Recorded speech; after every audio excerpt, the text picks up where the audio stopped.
आकाश गंगा में 20,000 करोड़ तारे हैं और करीबन 10,000 करोड़ ग्रह। यदि धरती के अलावा इनमें से कहीं भी जीवन की मौजूदगी है और वो बुद्धिमत्ता और सोचने की क्षमता रखते हैं, तो या तो वो हमें ढूंढ लेंगे या फिर हम इन्हें खोज निकालेंगे।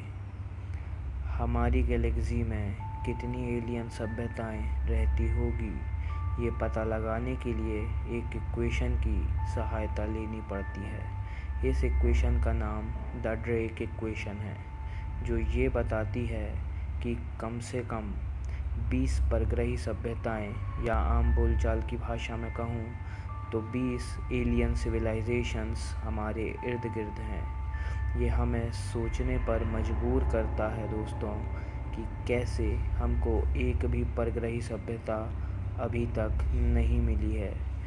ये बहस कि कैसे अंतरिक्ष में बहुत सारी सिविलाइजेशंस हैं, फिर भी हमारे पास किसी भी सिविलाइजेशन के अस्तित्व के सबूत नहीं है, इसे द फर्मी पैराडॉक्स का नाम दिया गया है।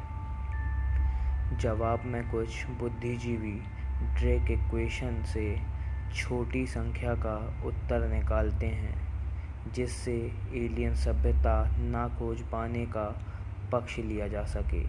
कुछ लोग कहते हैं कि जीवन की उत्पत्ति इतनी सामान्य नहीं है, और यदि परग्रही है तो बुद्धिमत्ता की कमी होगी, उनका जीवन काल बहुत कम होगा, वह जल्दी नष्ट हो जाते होंगे और वो कभी रेडियो जैसे यंत्रों का आविष्कार नहीं कर पाए होंगे। ऐसे ही अनेकों तरह तरह के तर्क दिए जाते हैं ताकि परग्रही सभ्यता ना खोज पाने का पक्ष लिया जा सके और उस पर एक पर्दा ढाका जा सके। इन सभी प्रश्नों का एक उत्तर है, लेकिन वो हमारी सोच से काफ़ी ज़्यादा भयानक है और अंधियारा है। आसान भाषा में कहूँ तो काफ़ी डार्क है, और इसका नाम है the dark forest theory. The dark forest theory ये समझाती है कि हमने कभी एलियन से यह नहीं सुना है कि वो जानबूझकर शांत बैठे हैं। द डार्क फॉरेस्ट एक नोवेल है जिसको लिखा है लिऊ सीक्सिन नाम के एक चीनी लेखक ने। ये किताब इस बात पर गौर करती है कि हम उन एलियन से कैसे संपर्क करें जो खतरा भी बन सकते हैं मनुष्यों के लिए।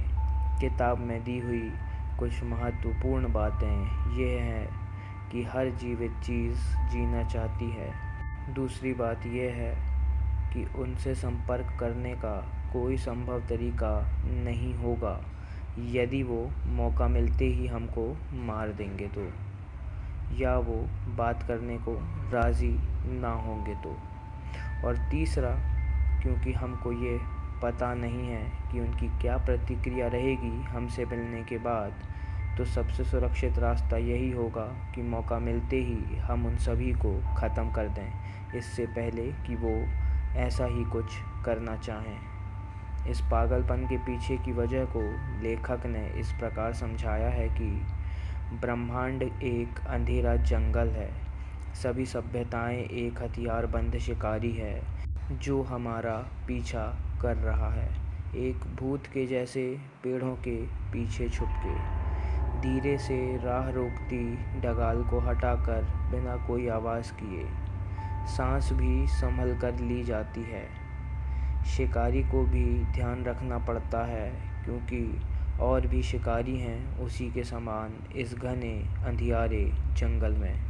यदि अब उसे कोई जीव मिलता है, कोई शिकारी या देवदूत या दानव या परी, छोटा बच्चा या कोई बूढ़ा व्यक्ति, कोई भी हो, वो सिर्फ एक ही चीज़ कर सकता है, उन पर निशाना लगाए और उनको अपने मार्ग से हटाए।